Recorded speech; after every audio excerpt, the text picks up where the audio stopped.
"Don't sign above mine, sir," the woman said from the back of the boardroom, her voice calm enough to cut through the polished silence like a blade made of glass. "That line makes your company disappear." For one suspended second, no one moved. The skyline beyond the 41st floor windows glowed pale silver in the early Manhattan light, and the long walnut conference table reflected every stunned face around it in broken strips of mourning. Grant Whitmore, CEO of Whitmore Biotech, still had the fountain pen balanced between his fingers. He had been smiling a moment ago, the easy, practiced smile of a man used to cameras, shareholders, and people who nodded before he finished speaking. Now the smile held in place a little too long.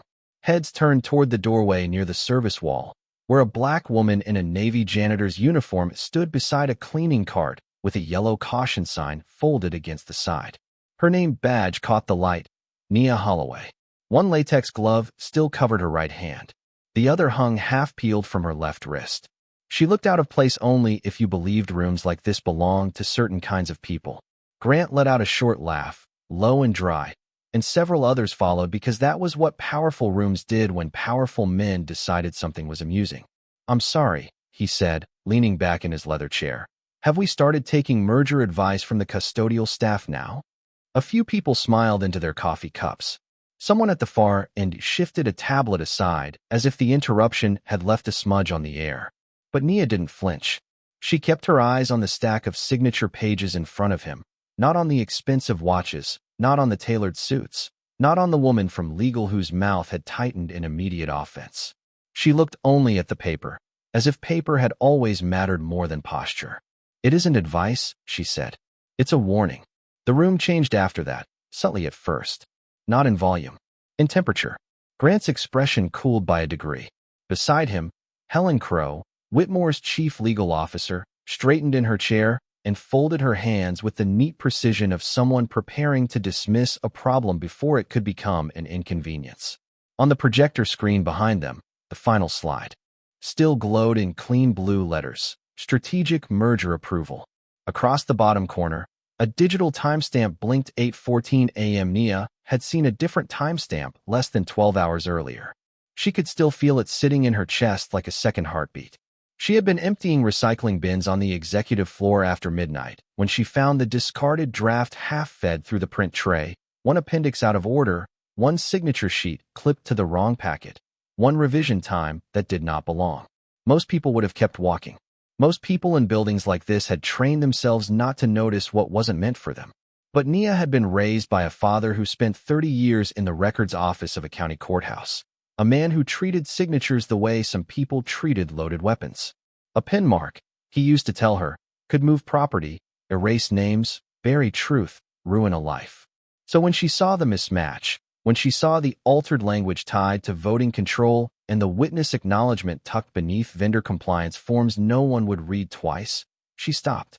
And now, under the white hum of recessed lights and the smell of roasted coffee and polished wood, with half the city glittering behind the glass, Grant Whitmore was about to sign exactly where she had prayed he wouldn't.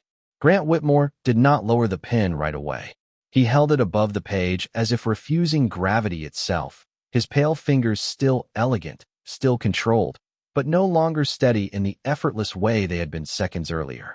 Around him, the boardroom stayed frozen in that brittle, high-altitude silence that only money could create, the kind of silence padded by wool jackets, filtered air, and decisions worth more than most neighborhoods. Helen Crow turned first. Her eyes, sharp behind rimless glasses, swept over Nia from the worn soles of her black work shoes to the half-removed glove at her wrist, and the judgment in that glance was so swift it felt rehearsed. "Miss," Helen said, every syllable clipped clean, "you are interrupting a confidential executive proceeding." Nia did not move from the service wall. She kept both hands visible, one bare, one gloved, her shoulders square though her pulse had begun to climb so hard she could hear it in her ears. "Then you should want the right packet on the table," she said. Someone near the center of the room exhaled a quiet laugh, not because anything was funny, but because discomfort often looked for the nearest exit and found it in mockery. Grant finally set the pen down with deliberate care. The tiny click against the paper sounded louder than it should have. "You found your way into the wrong room," he said. His voice had lost its earlier amusement and settled into something colder, smoother. Whatever this is, take it to facilities. Nia looked at him then, really looked at him, at the polished certainty in his face, the silver at his temples, the custom cuff links catching the clean morning light. Men like Grant had spent their lives being protected by surfaces. The office, the title, the table, the people around them who smoothed mistakes before they could become consequences. But paper did not care about charisma. Timestamps did not care about power. I was in the right room last night, she said softly. That is how I know this appendix was changed after the witness form was signed. A chair shifted. Daniel Mercer, the company's chief operating officer, straightened and looked from Nia to the documents in front of Grant with the first real sign of concern anyone had shown. What witness form? He asked. Helen answered before Nia could. There is no witness issue with this transaction. Her tone came fast now, just one shade tighter. This woman is confused. Nia felt heat rise under her collar, but she kept her voice level. I am not confused. She swallowed once. At 12:43 this morning, a revised Appendix 12 was printed on the executive floor. At 12:51, the old appendix was left in the recycle slot outside Conference Suite B. At 1:06, I was told to sign a vendor acknowledgement for overnight handling and disposal because the documents were marked restricted. My signature is tied to the handling chain. The appendix in front of him was updated after that. The room did not laugh this time. A man from the acquiring company leaned forward, one elbow on the table, his expression sharpening with professional alarm. Another reached for the packet in front of him and flipped toward the back pages, his thumb moving faster now. Grant's jaw set. How? He asked, the word slow and dangerous. Would you even know what Appendix 12 does? Nia almost answered with the truth, that she had spent 2 years studying contract law before life had pulled the tuition out from under her, that she still read abandoned filings on lunch breaks and court opinions on her phone while riding the bus uptown, that intelligence did not vanish because a person wore a cleaning badge. But that truth felt too personal for a room that had not yet earned it. So she gave him the only answer that mattered. Because it rewrites voting control after merger close, she said. And because the timestamp on the footer does not match the review copy that was circulating before midnight. Daniel reached for Grant's stack without asking permission. Helen moved at the same time, too quickly, and that was the first thing that made everyone notice her. Not the words, the speed. Her hand stopped halfway to the file, then drew back. Small, controlled, too late. Across the glossy table, eyes lifted. Heads turned. The energy in the room shifted again, not toward Nia exactly, but away from certainty. Grant saw it happen. He saw the room stop following his confidence and start following the paper instead. For the first time that morning, Nia saw something flicker behind his expression that did not look like contempt. It looked like calculation trying to outrun fear. Daniel Mercer pulled the packet closer, the paper making a dry whisper against the walnut table, and the sound seemed to travel through the room like a match struck in a dark theater.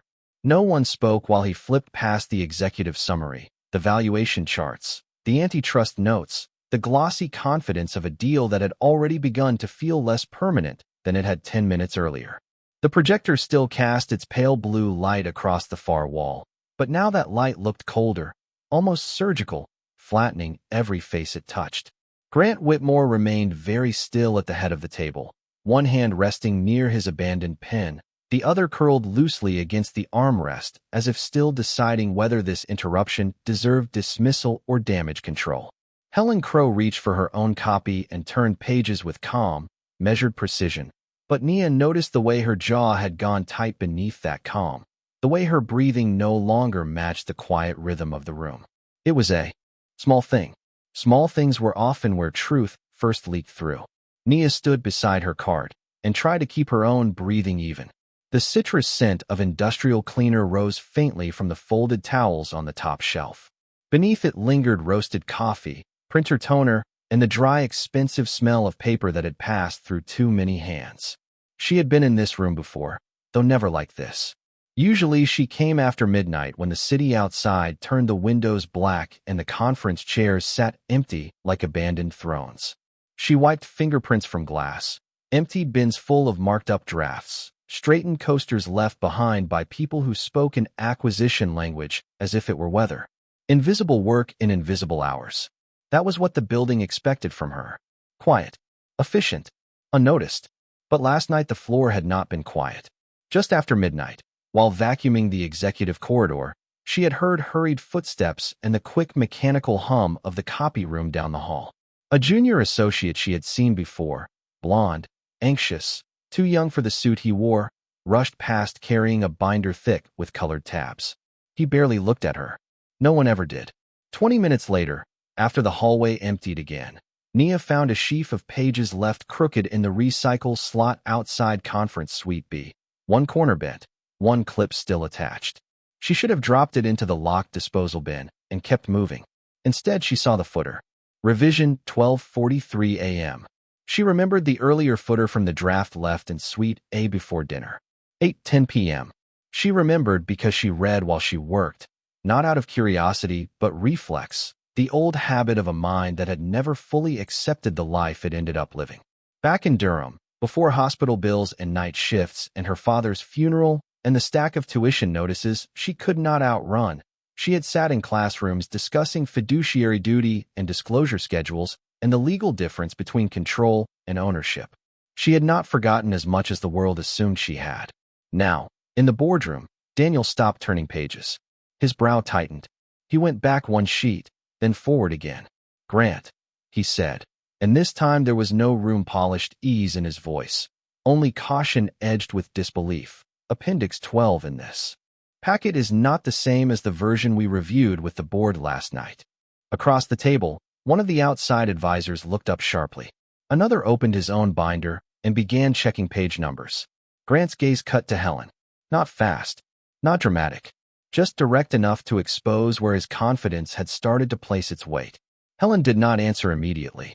She took off her glasses, cleaned one lens with a folded cloth, then put them back on in a movement so composed it would have been convincing if her fingers had not trembled once at the edge.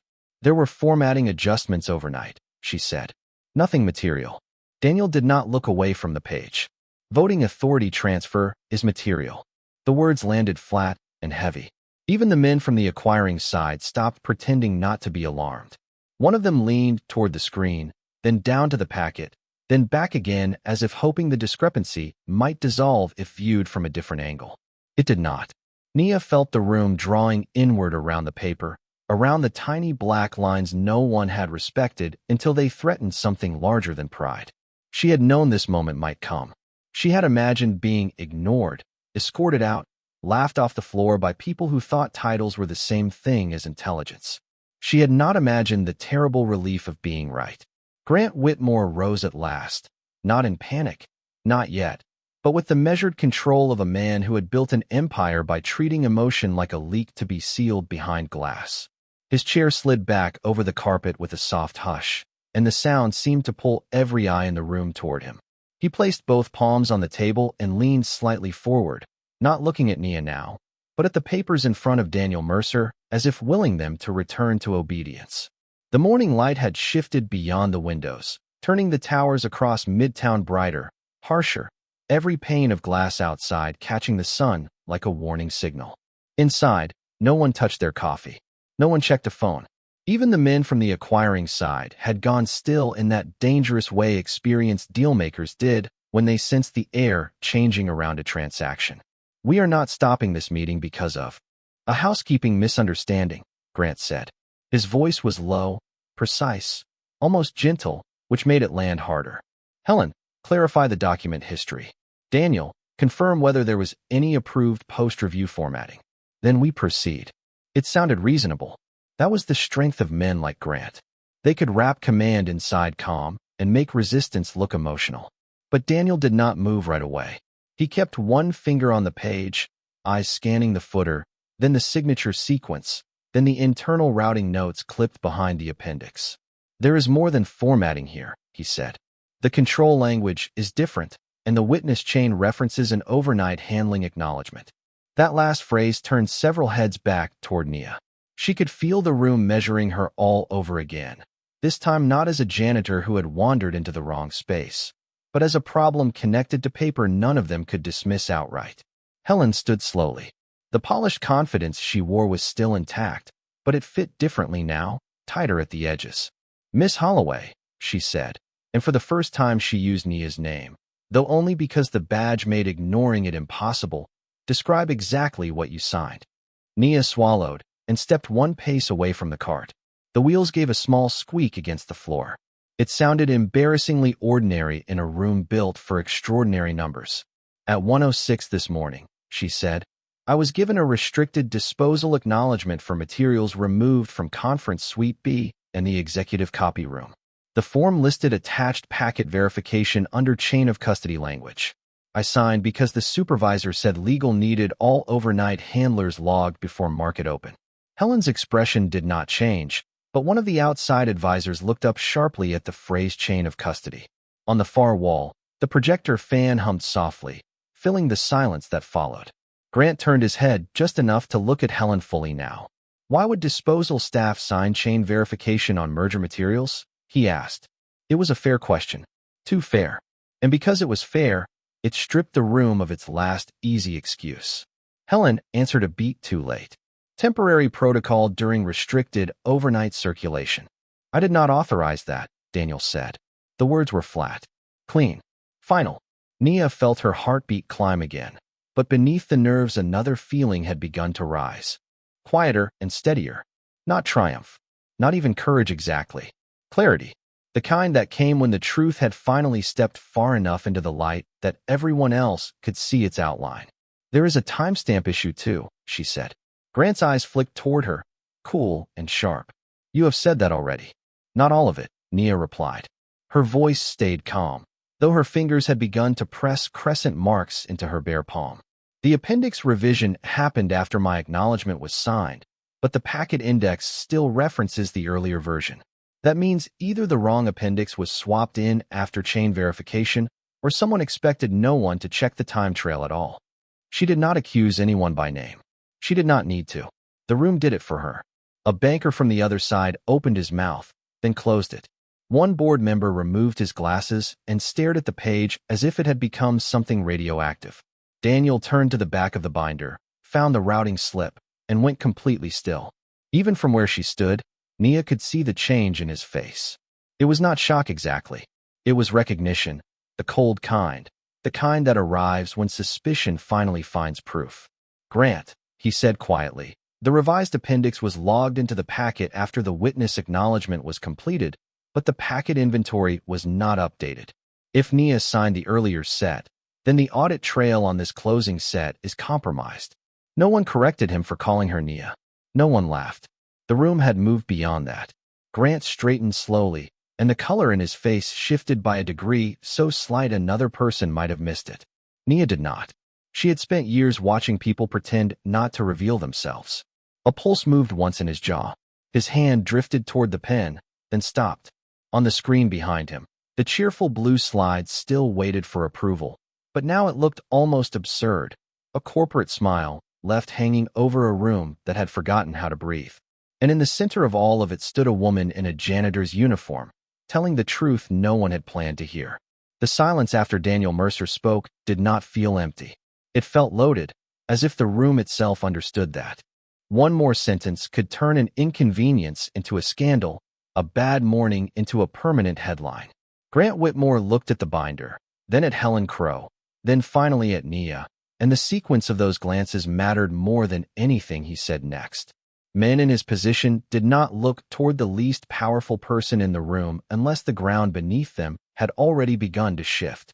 Outside the 41st floor windows, a helicopter crossed the river in the distance, small and dark against the brightening sky. Inside, the hum of the projector and the low breath of climate control were suddenly the loudest things in the room. "Everyone stop speculating," Grant said. His voice came out harder now, polished still, but carrying the brittle edge of restraint stretched too thin. A compromised audit trail does not automatically invalidate a transaction. The banker from the acquiring side folded his hands and answered before anyone on Whitmore's team could. It does if the witness chain is tied to restricted document handling and the packet inventory was altered after verification. He did not raise his voice. He did not need to. His calm was the kind used by people who knew exactly how dangerous paperwork could become once regulators, shareholders, and opposing counsel were given a reason to care. Helen turned one page back, then another. Her eyes moved faster now, no longer reading for clarity but for escape. The agreement can still proceed, she said. At most, we pause to reissue the closing packet. No, Nia said. She spoke quietly, but every head turned toward her again because quiet truth had become the most dangerous sound in the room. She took one step closer to the table, careful, respectful, her work badge catching the sterile morning light. You cannot reissue it cleanly after market open if the prior packet was circulated with control language attached to the merger approval memo. If there was a material change after witness logging, the board did not review the same document that was prepared for signature. Daniel's eyes lifted slowly from the page to Nia's face. There was no condescension in that look now, only focus. Explain that, he said. Nia drew a breath. Her throat felt dry, but her mind had never been clearer. The board reviewed one version last night. This room received another version this morning. The routing slip still treats them as the same packet. That means the approval trail is broken. If he signs now, he is not just approving terms. He is certifying a review history that no longer exists. The words settled over the table one by one, each one plain, each one impossible to soften. Grant's expression changed at last. Not dramatically. The change was smaller than that, and because it was small it felt more real. The superiority was still there, but underneath it something else had entered the room. Not fear exactly. Exposure.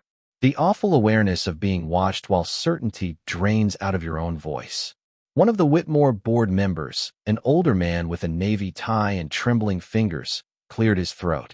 If that is true, he said carefully, then we are looking at misrepresentation in the approval chain. No one answered him. No one needed to. Helen took off her glasses again, but this time she did not bother cleaning them.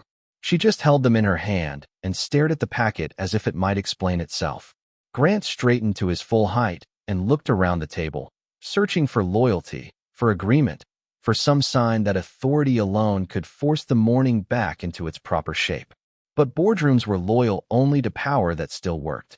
And power had begun to move elsewhere now, away from the head of the table and toward the paper, the timestamps, the routing slip, the woman beside the cleaning cart who had seen what everyone else missed because everyone else had spent their lives assuming they did not need to look down. Who authorized the overnight revision? Daniel asked. The question landed like a metal object on stone. Helen did not answer. Grant did not answer. A junior associate near the wall lowered his eyes to the carpet. Another person at the far end reached for a phone, then thought better of it and pulled his hand back. Nia felt the room tightening in concentric circles, each one bringing the truth closer to the center. She had expected to be dismissed. She had expected to be escorted out with apologies to the executives and maybe a quiet note to facilities about boundaries. She had not expected this. She had not expected the deal itself to begin collapsing in real time, right there beneath recessed lights and framed skyline views. And the expensive illusion that powerful people always knew what they were doing. Grant's hand moved once more toward the pen lying beside the signature page. He did not pick it up. His fingers hovered above it, then stopped, as if even he could now feel what that pen had become. Not a tool, not a symbol, a trigger. And for the first time all morning, the room understood that the woman they had laughed at was not standing in the way of the merger. She was the only reason they still had a chance to survive what it was about to become. No one reached for the pen again. It remained on the table beside the signature page, black lacquer catching the white ceiling light, looking suddenly less like an instrument of authority and more like evidence waiting to be photographed. The boardroom had gone so quiet that Nia could hear the faint rattle of ice melting in an untouched glass at the far end of the table. Outside, the city kept moving in bright indifference. Cabs threading through Midtown, sunlight sliding higher across towers of steel and mirrored glass. But up here time had narrowed to paper, breath, and the terrible weight of what had nearly happened. Grant Whitmore stayed standing for a few seconds longer, then slowly lowered himself back into his chair. The movement was controlled, but it did not carry the same command it had before. Something in him had shifted from performance to calculation, from certainty to containment. Helen Crow still held her glasses in one hand. Her other hand rested flat on the binder, as though pressure alone might stop the facts from spreading. Daniel Mercer said nothing now. He had already said the sentence that mattered, and everyone in the room knew it. A compromised audit trail. The words seemed to hang there like condensation in cold air. Nia stayed where she was beside the cleaning cart, the rubber wheels locked, the folded mop head hanging neatly over the side. Her heart was still moving fast, but the panic had burned off. In its place came that strange, almost painful stillness that followed truth once it could no longer be pushed back into the dark. She became aware of small things. The dry pull in her throat, the indentation left by the latex glove against her wrist, the faint scent of lemon, cleaner mixing with polished wood and machine-cooled air, the way the morning light touched the edge of the conference table and turned the grain of the walnut gold. She thought of her father then, not because she meant to, but because rooms like this always made her hear his voice. Not loud, never loud, just steady. He used to sit at the kitchen table in Durham with old case files spread beside his coffee and tell her that the most dangerous lies were the ones hidden in orderly places. Clean folders, proper signatures, a date stamp in the right corner. He believed paper could bury people if no one bothered to read it all the way through. She had been 19 the first time she saw him cry, not from pain, not from fear, but from frustration over a housing file a clerk had altered after intake. One family displaced because someone assumed the poor would never know the difference. He had tapped the page and told her, never confuse neatness with honesty. The memory arrived now with such clarity that for a moment the boardroom blurred around the edges. Her father had been gone 3 years. Hospital bills had taken the house first, then law school, then the version of her life she once thought was waiting. Janitorial shifts had not been the plan. Neither had silence. But standing there, with executives in $1,000 suits staring at a truth she had carried in on work shoes and a name badge, Nia felt something deeper than vindication. She felt the stubborn dignity of everything she had not lost. Across the table, one of the outside advisors finally closed his folder. The soft thump made everyone look up. "This cannot move forward today," he said. No one argued. Even Grant did not interrupt. That was what made the sentence so final. Not its content, the surrender around it. Helen turned her face toward the windows, just briefly, as if searching the glass for a version of the morning that still made sense.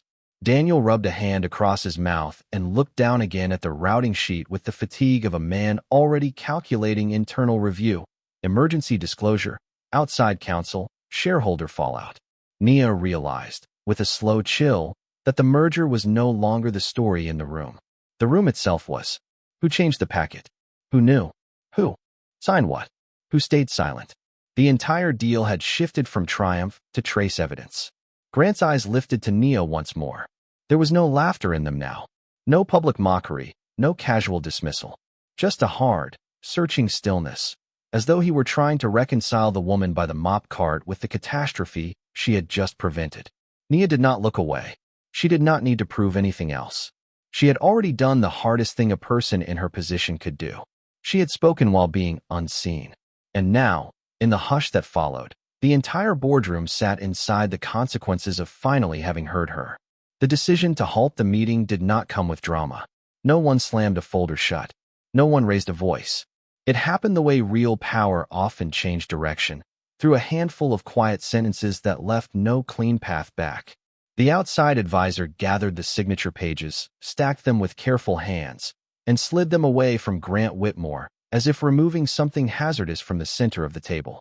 Daniel Mercer stood and asked the room to remain seated until compliance could secure every circulated copy, every draft, every marked packet, every print log from the executive floor. His voice was calm, but the calm had changed. It was no longer the calm of routine. It was the calm people used when they already knew the damage would spread. Helen Crow opened her mouth once, closed it, then finally said that legal should conduct an internal review before anyone contacted outside counsel. No one answered right away. The men from the acquiring company exchanged a glance that carried more meaning than speech. Their lead banker leaned back in his chair and folded his hands across his tie. "With respect," he said, "outside counsel should have been called before sunrise if anyone here knew a material appendix had changed after chain verification." The sentence did not sound accusatory. That made it worse. It placed knowledge in the room without assigning it, and once knowledge existed, innocence became harder to wear. Nia remained beside the cart, silent now, watching the truth move through people by the way it changed their posture. One board member who had been so confident at 8 o'clock now stared at his own notes, as if they belonged to someone else. Hey! Younger vice president reached for her phone under the table, then stopped when Daniel said that no one was to delete emails, texts, or overnight message logs. The command landed instantly. A ripple of stillness went through the room, the kind that only came when professionals realized a mistake had crossed into discoverable territory. Grant looked older in that moment, though the light had not changed and his suit still fit him perfectly. It was not age, exactly. It was the sudden cost of seeing how close he had come to signing his own credibility into question. He turned toward Helen at last, fully now, the room no longer a stage but a witness. "Did you know the packet changed after the witness form?" he asked. Helen did not answer immediately. Her lips parted, then pressed together again. For the first time all morning, she looked like a woman who understood that every possible reply had a price attached to it. "I knew there were revisions," she said carefully. "I did not know the routing slip had not been updated." Daniel's eyes sharpened. "Who made the revision?" Helen hesitated. The pause said more than any confession could have. Nia saw it then. The exact instant Grant understood that the danger was not abstract, not procedural, not some unfortunate confusion created by lower staff and bad timing. It had a source. It had intent. Whether Helen had authorized it, ignored it, or trusted the wrong person no longer mattered to his face in that first terrible second. What mattered was that the room had shifted from embarrassment to breach. Grant's expression did not collapse. Men like him rarely broke in public. But the certainty inside it fractured cleanly.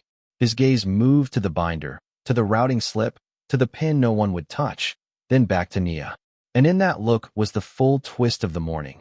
Not just that she had been right, but that the woman he had laughed at had understood the architecture of his deal better than the people paid to protect it. He rose from his chair again, slower this time. "This meeting is suspended indefinitely," he said. No one wrote it down because everyone knew they would remember it. All merger materials are to be secured. Compliance, legal operations, and information governance will begin a preservation hold immediately. No one leaves this floor until my office says otherwise.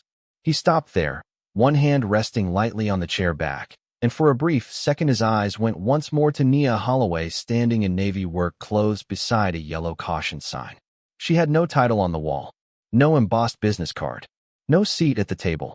Yet she was the reason the company still had a chance to survive the scandal gathering around it. The outside advisor collected the last set of signature pages and placed them in a red-lined folder.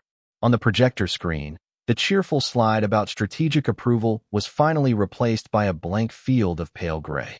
It made the room look colder, emptier, more honest. And as executives began to understand that the merger was not simply delayed but frozen under the weight of its own compromised trail, Nia felt the floor of the moment settle beneath her. Not because justice had arrived in full. It had not. But because the lie had stopped moving forward. Sometimes that was the first real form of mercy. The boardroom broke apart in controlled fragments after that. Not chaos, not shouting, just the colder kind of unraveling that happened when everyone present understood their words might be repeated later under oath, in a deposition room, before regulators, before a board committee, before reporters who would flatten a company's pride into a headline by noon. Daniel Mercer moved first, directing legal operations to secure the printed packets and ordering information governance to lock down all overnight access logs from the executive floor. The outside advisors stepped into the hallway with their phones already in hand, speaking in low, urgent voices to firms whose billing rates could swallow a mortgage payment in an afternoon. Helen Crow remained near the table for a long moment, one palm resting against the closed binder, her face composed but drained of its earlier authority, as if the room had taken something from her that could not be put back on with a blazer and a title. Nia did not wait to be dismissed. She knew how buildings worked. Once the powerful began protecting themselves, the invisible were expected to disappear again. She turned the cart carefully, the front wheel giving its small, familiar squeak, and started toward the service corridor behind the conference suite. No one stopped her at first. The hallway outside felt almost too bright after the pressure of the room, all clean marble, brushed steel, and floor-to-ceiling windows pouring sunlight across the polished stone. Far below, Traffic streamed through Manhattan as if billion-dollar deals and compromised documents were ordinary, whether no one needed to look up for. Nia walked past framed photographs of ribbon cuttings and product launches, past potted trees trimmed into perfect obedience, past assistants standing with tablets clutched close to their chests and expressions arranged into professional neutrality. She had just reached the service elevator vestibule when she heard footsteps behind her.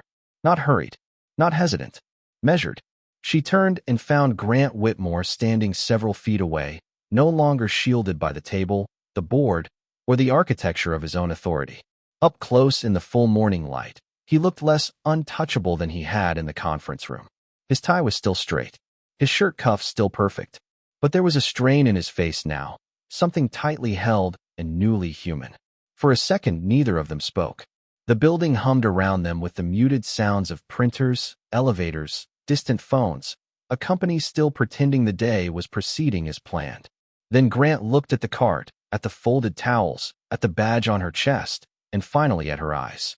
"You saved this company from signing a disaster," he said. The words came carefully, as if he were still learning how to place them in his own mouth. Nia held the handle of the cart with both hands. The metal was cool against her palms. "I stopped a bad signature," she said. "What happens next is up to the people who get paid to care." Something moved across his expression then, not offense, not quite shame by itself, but the uncomfortable recognition of truth spoken without decoration. He exhaled slowly. "I laughed at you. It was not a question, not an excuse, just a fact laid out between them like another document that could no longer be ignored." Nia looked past him for a moment to the strip of sunlight cutting across the marble floor. She thought of every room she had cleaned where men in suits spoke over people like her, around people like her, through people like her, as if service uniforms erased intelligence, grief, education, memory, dignity. She thought of her father's hands sorting courthouse files laid into the evening, of tuition statements folded into kitchen drawers, of all the years she had learned to keep her mind quiet because survival did not always reward being heard. When she looked back at Grant, her voice stayed even. "You laughed before you checked the paper," she said. "That is the part one hope you remember." The words landed, and he did not defend himself. That was the first real apology, even before he spoke one. He lowered his gaze briefly, then lifted it again. "I am sorry, Miss Holloway." This time he used her name without reading it from a badge, and that mattered more than the sentence. "For what I said, for how I saw you." Nia stood very still. She could have made him sit in that apology longer. She could have asked for more, for recognition, for a title, for revenge shaped like justice. Instead, she gave him the mercy he had not earned but clearly needed. "Then see better," she said softly. "Not just when it saves you." The elevator doors opened beside her with a gentle chime, spilling cool light across the floor. Grant stepped back without being asked. He did not offer a hand. He did not try to stop her. He just stood there in silence as Nia guided the cart forward, the wheels rolling over the threshold with a faint rubber whisper. Before the doors closed, she looked up once and saw him still standing in the same place, motionless in the white morning light, as if the building he ran had suddenly become a place he needed to learn from instead of command. The service elevator carried Nia Holloway down through the tower in a hush of brushed steel and soft mechanical hum, past floor after floor of glass offices where assistants were already moving faster than usual and phones had started ringing with the strained urgency that followed a morning no one could control anymore. By the time the doors opened on the operations level, the story had not yet reached the rest of the building in full, but its shadow already had. People looked up from reception desks and security stations with that subtle instinct large companies developed when something important had gone wrong above them. Nia pushed the cart back into the service corridor, returned the extra towels to the linen shelf, rinsed the spray bottle at the utility sink, and hung the key ring in its numbered place as if this were any other shift, as if billion-dollar transactions did not freeze because a janitor noticed what executives did not. Her supervisor, Mrs. Alvarez, came in a few minutes later with a clipboard under one arm and a worried line between her brows. "What happened upstairs?" she asked in a voice barely above a whisper. Nia looked at the row of neatly labeled bottles, at the gray mop bucket drying under fluorescent lights, at the humble order of a room where every object still knew its purpose. "Paper told the truth," she said.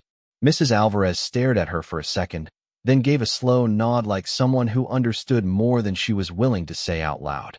Near noon, an email hit every department head first, then filtered down through managers, then assistants, then security, then operations. The subject line was short and bloodless. Merger process suspended pending internal review. By 1 o'clock, the wording had sharpened. Access logs preserved. External counsel retained. Compliance hold in effect. By 3, people who had smiled too easily at 8 that morning were walking hallways with lowered voices and careful eyes. Helen Crow did not return to the executive floor after lunch. Daniel Mercer met twice with compliance and once with the board audit chair. Grant Whitmore canceled the press prep scheduled for that afternoon and closed his office door for almost 2 hours. Nia heard pieces of it in the way buildings always told on the people inside them, through badge requests, elevator holds, messengers called in, lawyers arriving with plain black bags instead of branded briefcases. She finished her shift at 5:30, signed out at the basement desk, and stepped outside onto the street with her canvas tote over one shoulder and the city wind cool against her face. Manhattan in late afternoon looked exactly like Manhattan always did, impatient and glittering and full of strangers moving as if every second belonged to somebody else. Food carts smoked at the curb. A siren wailed 3 blocks over. Sunlight flashed along the windows of buses and taxis and office towers without caring who had been humbled inside them. Nia walked north for 2 blocks before stopping at the corner to wait for the light. Across the avenue, the Whitmore Biotech building rose in silver planes above. The traffic, its upper windows burning with the last clean light of day. Somewhere up there, in a conference room now stripped of signatures and certainty, the blank projector screen was probably still hanging pale against the wall, and the place where the deal had nearly closed was probably covered now in legal boxes, preserved logs, and people finally reading every line. Her phone buzzed once in her tote. She pulled it out and saw a message from an unfamiliar company address. It was brief. Ms. Holloway, please report to Executive Administration tomorrow at 9 a.m. regarding compliance review and follow-up. Daniel Mercer. She read it once, then again, then slipped the phone back into her bag. The crosswalk signal changed. She started forward with the crowd, one person among many, work shoes tapping against the white paint of the crosswalk bars. She did not smile. Not because she was unhappy, but because some victories were too quiet for smiling. They settled deeper than that. They settled in the spine, in the breath, in the private place where dignity lived long before recognition arrived. The wind lifted a strand of hair from her cheek as she reached the far sidewalk, and when she turned once more toward the tower, she saw only glass reflecting the evening sky. No applause, no audience, just a building full of people who would never forget the day a woman they barely saw stopped them from signing away the truth. To me, the deepest lesson in this story is that arrogance often wears expensive clothes, but integrity can show up in work shoes and still save an entire room. People reveal who they are by how they treat those they think cannot change their fate. I believe respect should never depend on job title, income, or skin color. What do you think mattered most here? Nia's courage, her knowledge, or the fact that she still chose dignity after being dismissed? Imperial College London.